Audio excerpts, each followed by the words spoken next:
I have a question I wanted to start with, and that is there an area in your life where you know that you are naive?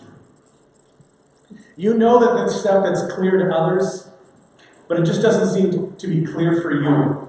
Like, here's my nerdy pastor naivete on display, okay? I don't know why everybody doesn't want Christianity to be true.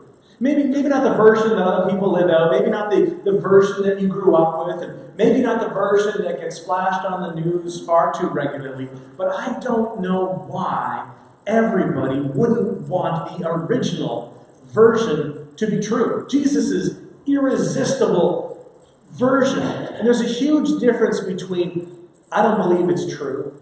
Maybe you don't believe the story of Jesus is true, okay? I can understand that. Some people, they say, I just don't believe it's true. Sometimes people need some more information. Sometimes they need some more evidence. Sometimes they just need some time to process things that they haven't thought of that way before. And sometimes people just need to have a difficult question answered.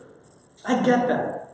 But there's a really big difference between I don't believe it's true and I don't want it to be true. So I have a hard time understanding why, when people are confronted with the original Jesus and the life of Jesus, why they wouldn't at least want it to be true. Now, you might never get to the place where intellectually faith kicks in for you. You just can't get that far. But wouldn't you at least want it to be true? Blaise Pascal, you know the guy I'm talking about, right? The 17th century mathematician, philosopher, he wrote this. See if this is true. People almost invariably arrive at their beliefs, not on the basis of proof, but on the basis of what they find attractive. This explains all kinds of conversations that you've had or that they've been going on around you. So when something is attractive to us, we go looking for reasons to substantiate our beliefs. He's not saying that because it is attractive, then therefore it is true. And I'm not arguing that since I think that the original version of Christianity with Jesus is attractive, well, then therefore it is true. That's not my point. My point is this. Christianity, in its earliest form, was so extraordinarily attractive that I don't understand why people in modern times wouldn't want it to be true. Early Christianity was so attractive that eventually it became the religious and the worldview of the Roman Empire, the vast Roman Empire. All of Western culture has been shaped at something such a deep level because it was so attractive. And the thing that makes the original version of Christianity so attractive is a single word. And maybe it's a word that was just never part of your experience. Maybe it was never part of the equation for you as you were growing up or up to this point. And that word is grace. Grace is what we crave most when our guilt is exposed. You come home late, your parents are sitting there, they've got the stuff, right? They know it's yours. There's no excuse, there's no story, there's no loophole. You are so busted. And you're thinking in that moment of all the things that they can take away from you. And in that moment you crave, you might not have had the word at that point, but you crave grace. Your boss walks in, sits down, boom, lays it out, right? You realize there's no excuse, there's no one to blame. It's you. You did it. You didn't do it. This is on you. And in that moment, what you're looking for, hoping for, is grace. You were looking for someone to give something to you, to extend something to you that you know you don't deserve. At the same time, there's a flip side. And that flip side is why there is so much tension around this. Because grace is what we're hesitant to extend when confronted with the guilt of others, especially when they have hurt me. Maybe even more so when they have hurt someone that I love. And that's the tension right there. Grace, when we're on the receiving end, is extraordinarily refreshing. But grace, when it's required of us, it's extraordinarily disturbing. Think about how that settles in on the relationships that you're in right now, right? You got good ones. You got bad ones. You got the ones that you're trying to repair. You got the ones that they're coming to you to try and repair. And grace is the unsettling and unexpected gift. Maybe you've heard of grace. Maybe that's something you've had talked about. And somewhere in the life, you've come along with the idea. You have a definition. But I just wanted to share a definition that we're going to work with together over the next couple of weeks. So here's our definition of grace. This is what we're going to refer to, so as we go on, we're going to be on the same page. So grace is undeserved, unearned, unearnable favor. It's someone leaning in your direction when they should lean away. Someone who knows, someone who you know you should pursue because of something that you've done, that you've hurt them, and they actually initiate the conversation with you. Grace is strange. You can no more deserve grace than you can plan your own surprise party. Okay? If you plan your own surprise party, the fact that you planned it voids the surprise. And the moment that you think that you deserve grace, you have actually voided the grace. You can ask for grace. You can beg for grace. You can sing for grace. You can say grace. You can plead for grace. But the minute that you think that you deserve it, it's no longer grace. Then here's the additional twist. It messes us up a little bit. For most of us, maybe all of us, we can't recognize or receive grace for what it is until we're convinced we don't deserve it. We can't even recognize or receive grace for what it is until we come to the place where I understand that I don't deserve it. It can only be experienced within the context of a relationship, because grace is purely relational.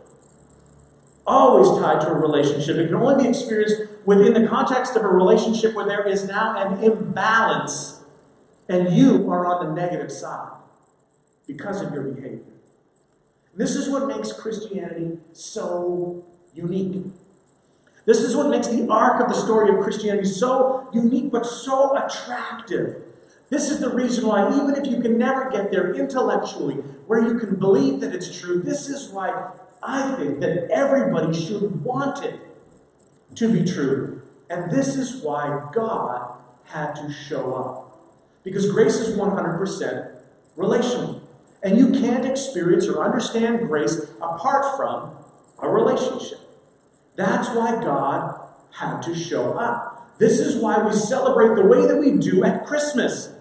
We would never have known the grace of God without the presence of God. For God's grace to be seen, for God's grace to be known, for God's grace to be to become understandable for us, there had to be a person. It had to be personal, and that is the message that we come back to again and again at Christmas. So, John, you know John, Matthew, Mark, Luke, John, the gospel writer, John, who was a disciple of Jesus, John, who was there for the entire thing with Jesus, John, who lived to be an old man. We talk about him all the time. He outlived Peter and Andrew. He outlived James, the brother of Jesus. John is an old man. He probably outlived all of his contemporary friends.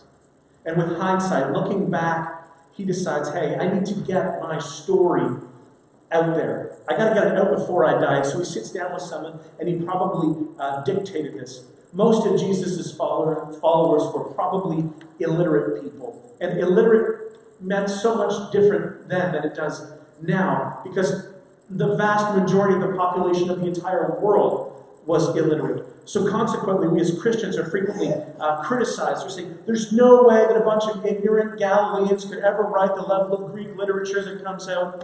And we say, well, hello, probably didn't physically write it. They probably dictated it.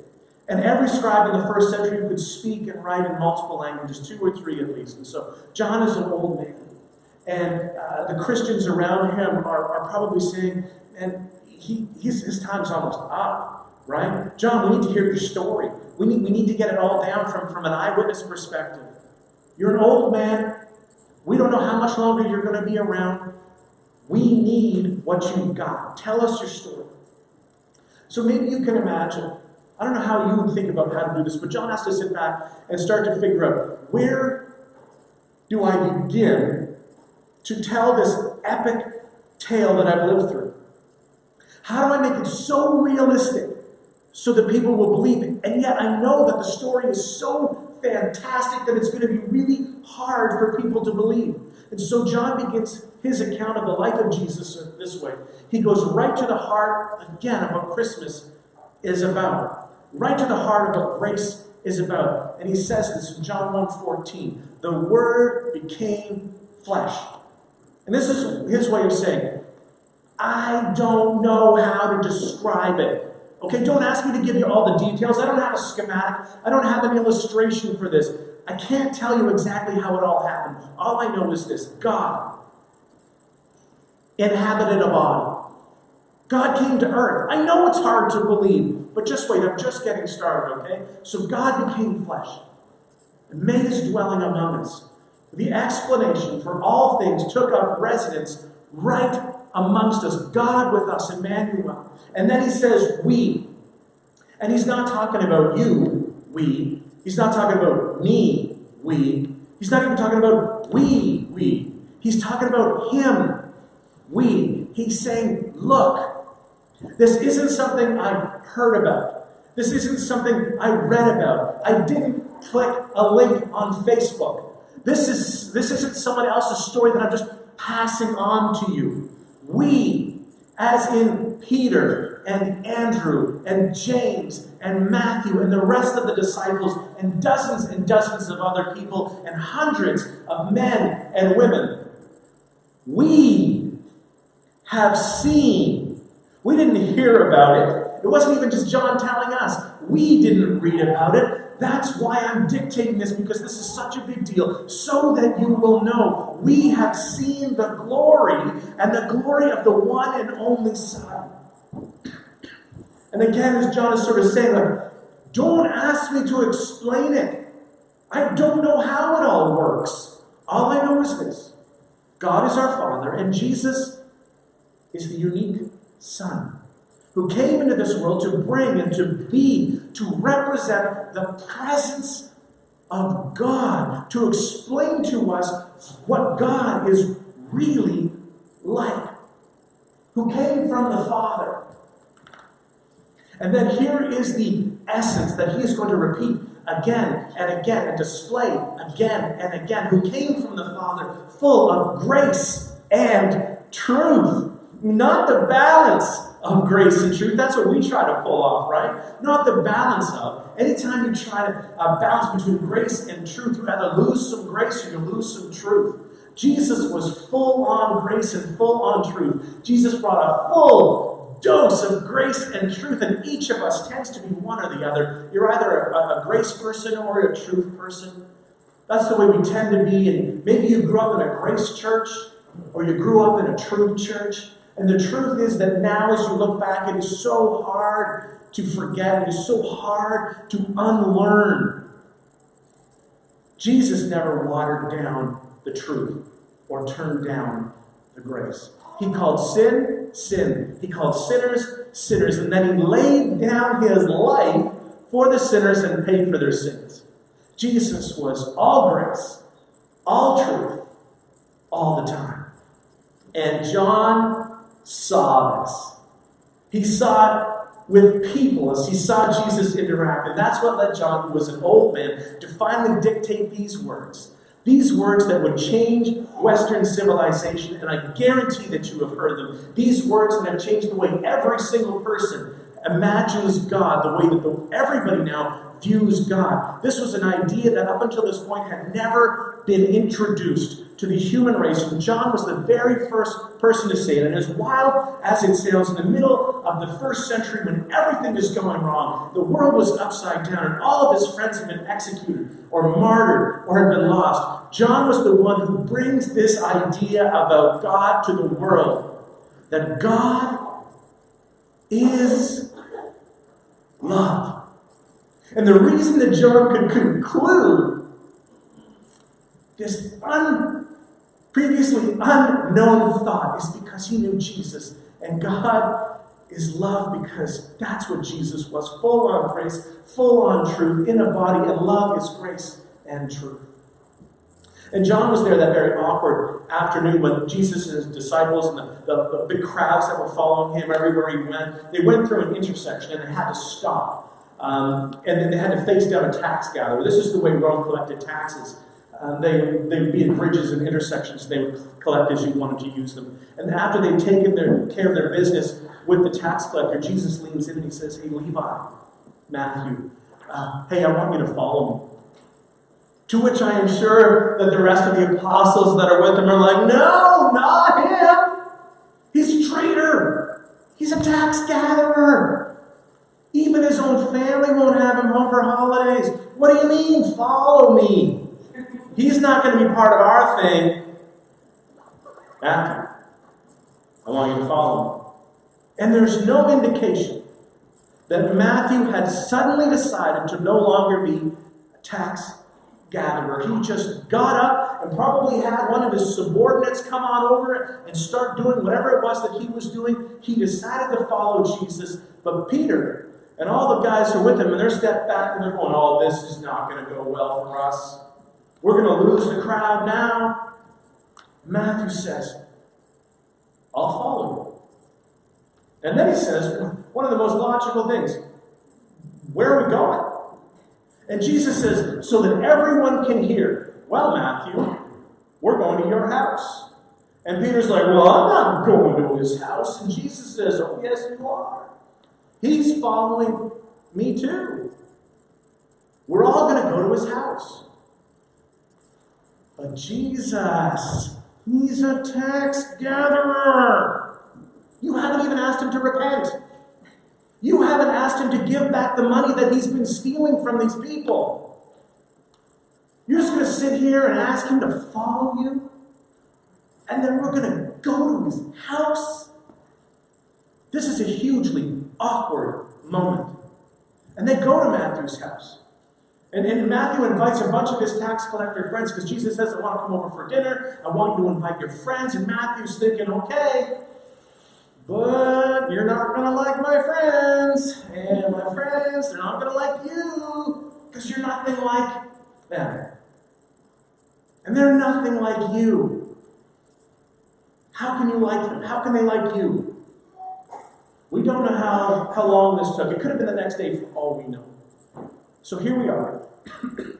All of Matthew's friends. And here's Peter. Right? Bad attitude came with him. And this makes for a really awkward party. It would be like this. Imagine. Maybe you're in a social setting, right? You're out with your friends, maybe some of your relatives. Maybe it's like the office Christmas party. And now imagine that everyone there has had just a little too much of the fancy Christmas punch, all right? And everyone's kind of loosened up by that. And then I walk in. Why are you laughing? You go, "Hey, here's the party downer. We like him on Sundays, not so much on Saturday night. How long do you think Ray and Cheryl are going to be here, you know?" As soon as we leave, the party amps back up again, right? And this is how it was. So here's Jesus, the rabbi, in the house of Matthew, the tax gatherer. And the whole thing is so tremendously awkward and unsettling. And right there, that feeling that you get, that's the nature of grace. What just appeared on the scene was the unexpected gift.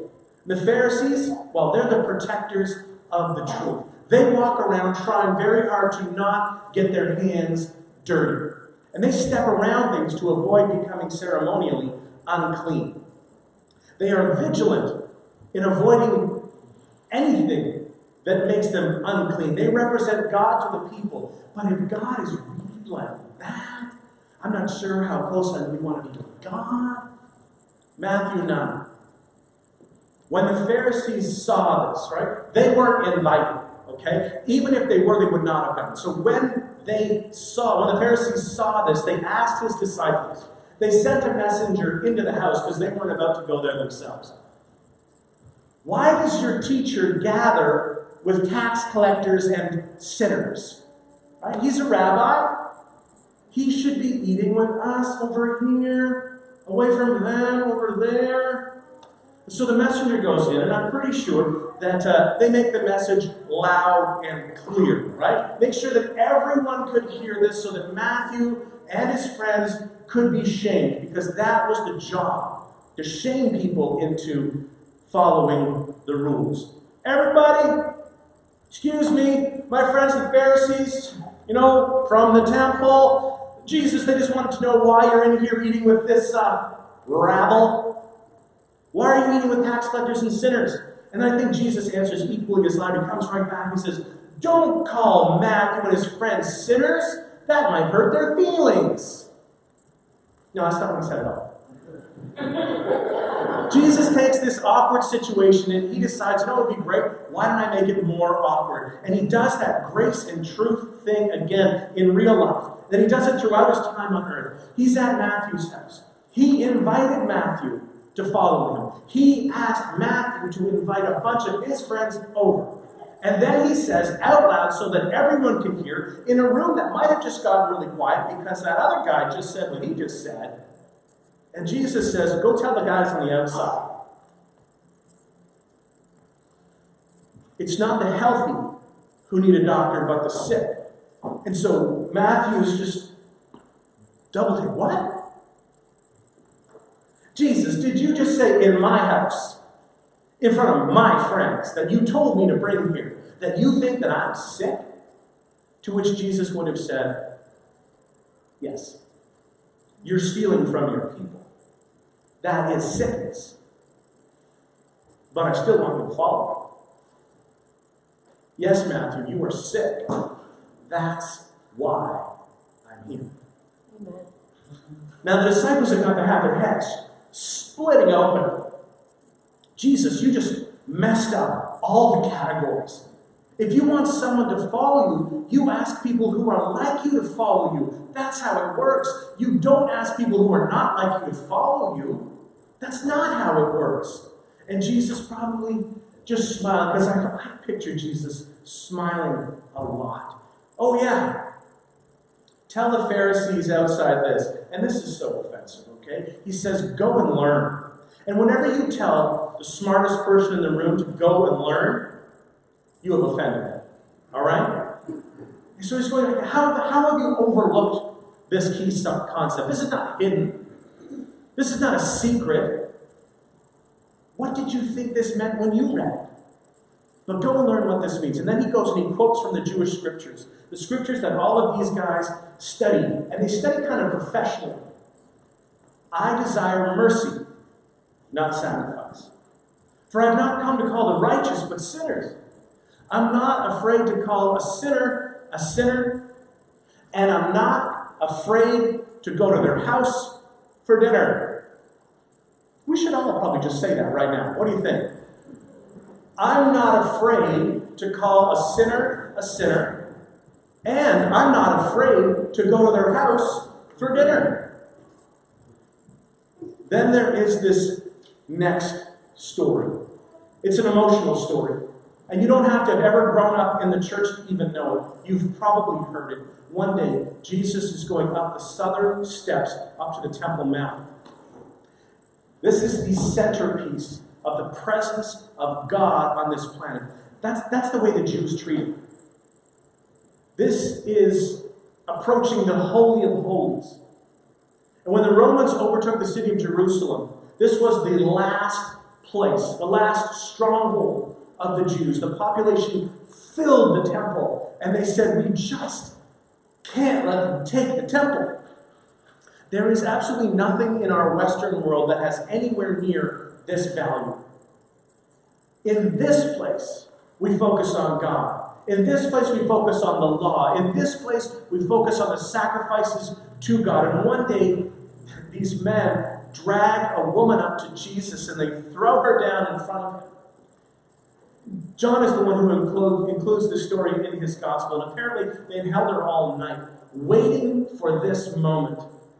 Let's wait until he's right up, right near the temple, right close to the Holy of Holies.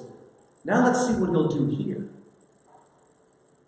Maybe you've heard this story. They drag her up, they throw her down right in front of him. Jesus, this woman was caught in adultery.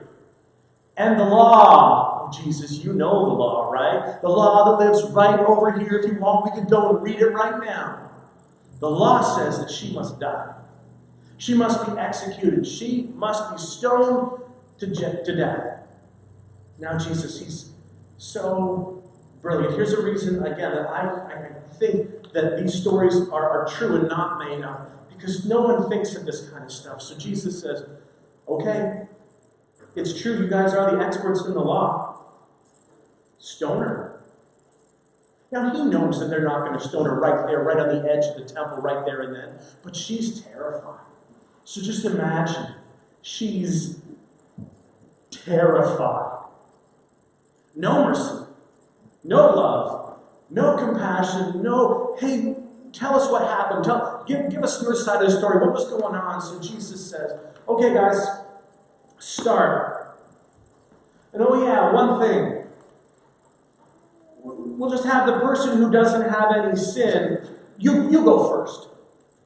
And then he kneels down and he starts writing in the sand. And the amount of speculation about what he's writing in the sand is just astronomical. It's unbelievable. So many thoughts on what he's writing in the sand. We don't know what he was writing, okay? But it feels like it could have been maybe something like this. It takes 1, 2, no, 1. I don't know what he was drawing, but the eldest guys in the crowd, they said, oh, he got us again. And they start to turn away. Maybe they kind of grab the younger guys at the same time. Let's go. Let's get out of here. And then the woman, she can't believe what just happened, right? And then Jesus, once again, ruins the moment. He leans down and he looks into her eyes and he says, leave your life of sin. No, hey, you're fine. I hope you're okay. Those are bad men, right? Not, oh, I think you probably had a rough upbringing. No, leave your life of sin. Grace and truth. You are guilty, but I don't condemn you. But hold on. This is not what I'm used to hearing. If I'm guilty, you are to condemn me. I know you are guilty, but I don't condemn you. No. If I'm innocent, you don't condemn me. But if I'm guilty, how can I be guilty and you don't condemn me? How does that work? I've never seen that happen before. It used to be like that. But at this moment, for your benefit, and for your benefit, and for your benefit, and for your benefit, and for my benefit, grace has touched down. There is a new lawgiver. There is a new covenant maker who is all grace, all truth, all the time, and over and over. And this is why even if you can't get there intellectually, you should want this to be true. Jesus leaned in towards pre-repentant, guilty people and invited them to follow him. Then John, last story, was there at the very end. And we know he was there at the very end of Jesus' life because Jesus says to John, who brought us so much of this, he said, John, my mother Mary, is like your mother. And that was his way of saying, care for my mother. And then things got so difficult in Judea, so difficult in Galilee, The tradition tells us that John took Mary to live in the city of Ephesus. And if today, if you visit the city of Ephesus, they will take you to where they believe that John took care of Mary, the mother of Jesus, until she finally left this life. We know John was there at the very end. When Jesus was crucified, John witnessed the ultimate expression of grace. This was the most unsettling expression of grace so far. This was the moment that put the amazing in grace. Here's what he saw. Luke tells us the story. John's down there, but Luke is writing his part. And he tells us two other men, both criminals, were also led with him to be executed. First century religion, first century politicians decided that they needed to get rid of grace and truth in a body. It's just so uncomfortable. We don't know what to do with this stuff. It's so unsettling and so unexpected. And when they came to this place called the skull, they crucified him there. And normally, if you read Luke, Luke is just loaded with detail, but not here. There is no detail given. Everyone who heard this had seen it. They had smelled it. They had heard crucifixion. They were all far too familiar with crucifixion. There was no reason to give detail. None were necessary. It would not be until hundreds of years later that the symbol of the cross became a symbol of Christianity, not until everyone who had ever seen a crucifixion had died off. They were just too horrible. Along with the criminals on his right and the other on his left, there he is. Then there is one of those phrases that if you read the New Testament, you could just write and go by it. But it's a horrifying detail. A crowd gathered. The people stood watching. And the rulers even sneered at him, and they said, "He saved others, but he can't. But let him save himself. If he's God's Messiah, God's chosen one." Because they understood that that's what Jesus had been claiming. They understood that that's what his followers had been claiming for him. And one of the criminals who hung there hurled insults at him. And he was going to take his anger and his vitriol and his venom, his vengeance, all the way to death.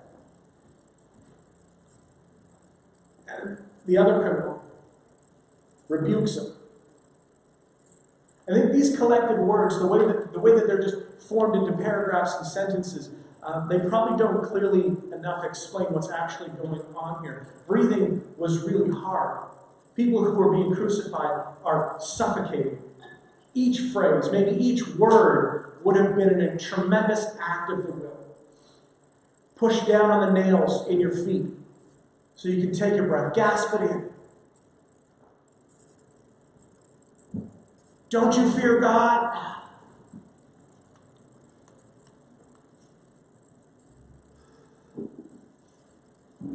Since you under the same sentence, so much effort for him to say this. We are punished justly, for we are getting what our deeds deserve. But this man has done nothing wrong. So if the kingdom of heaven is reserved for good people, if the kingdom of heaven is reserved for righteous people, if the kingdom of heaven is reserved for people who did it right every single time, his acknowledgement is, well then, we have no hope. His only hope was what he didn't deserve, what he deserved the least, something that he'd extended very little of to other people. So in an act of desperation, Jesus, remember me when you come into your kingdom. There is no doubt in my mind that where you are going is different than where we are going.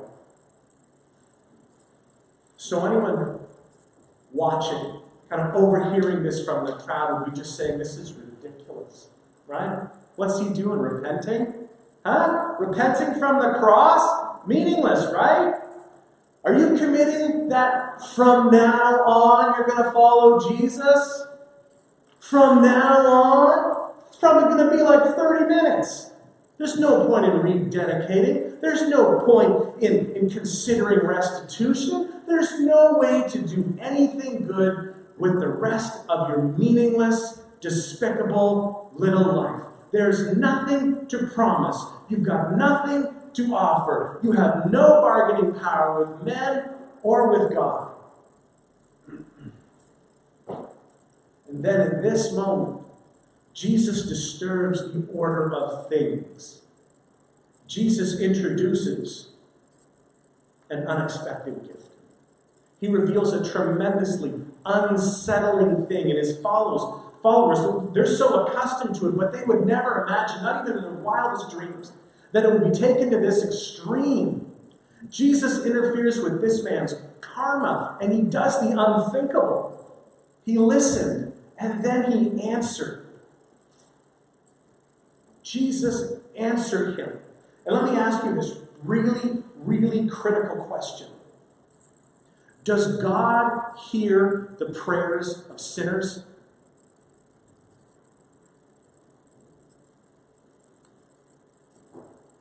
Yes.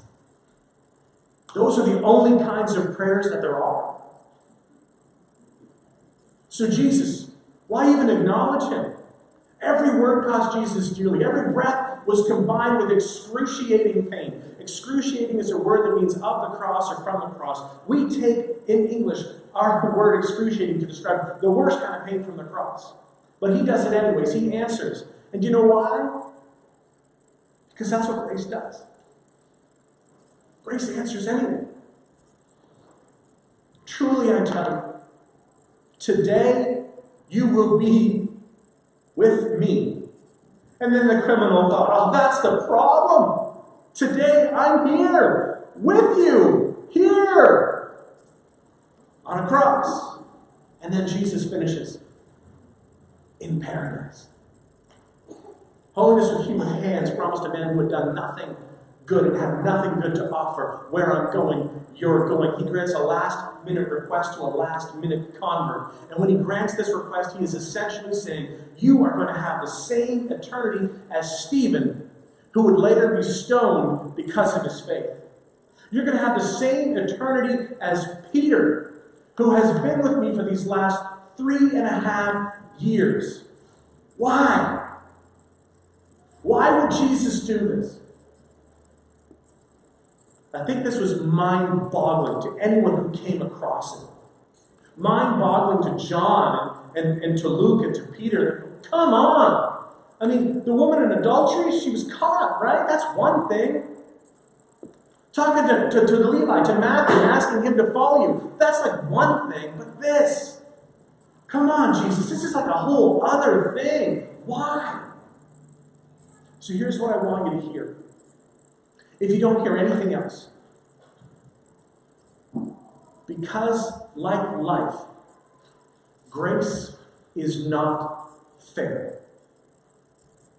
Like life, grace is not fair. It is better than fair. It is unexpectedly, disturbingly, unsettlingly better than fair. And Jesus continues this after the resurrection.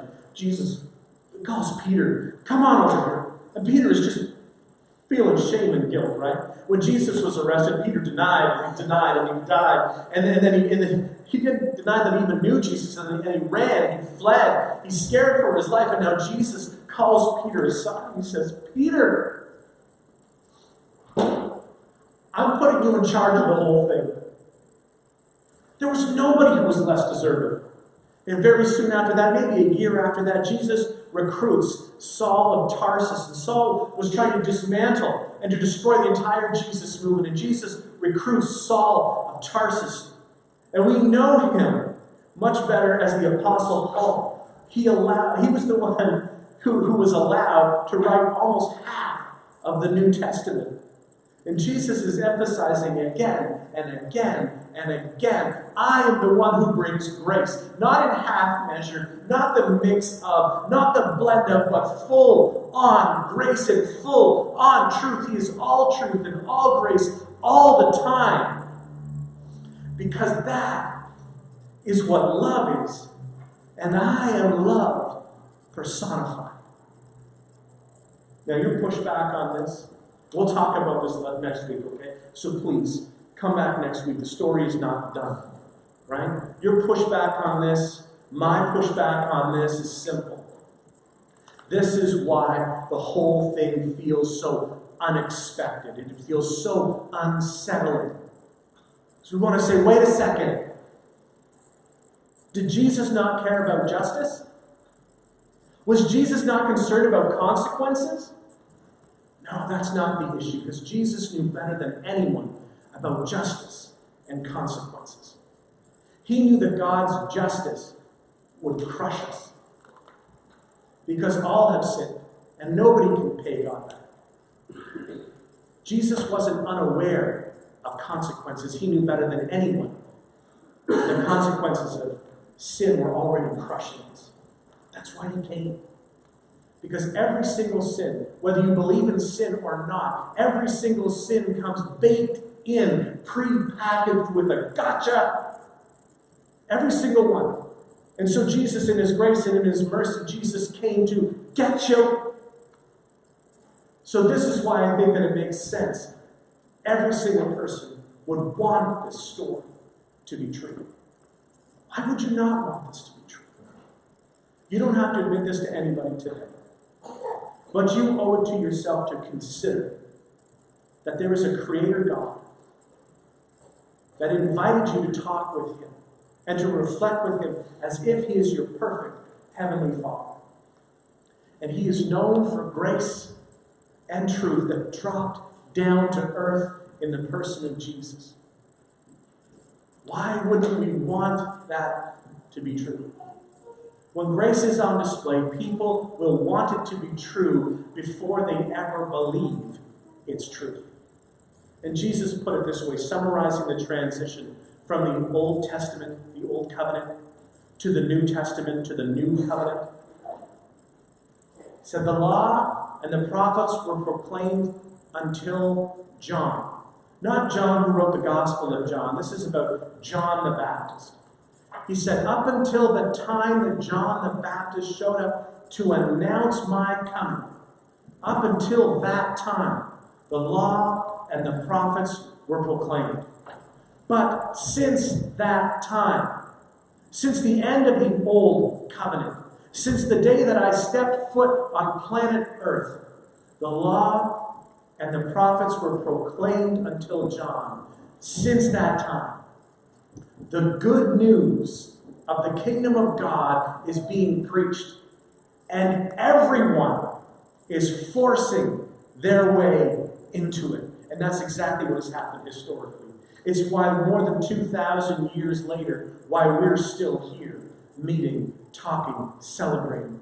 When people catch a glimpse, when people caught a glimpse of what was actually being offered, they began to lean in, hoping, looking for evidence of this fact that maybe, just maybe, that this is an act of God. The good news, as Jesus referred to it, is embodied in a person, Jesus.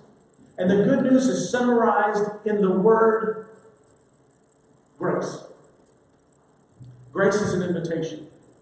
It's an invitation very much like the invitation that Jesus extended to Matthew.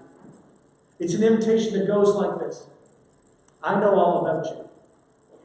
I know you're good and I know you're bad.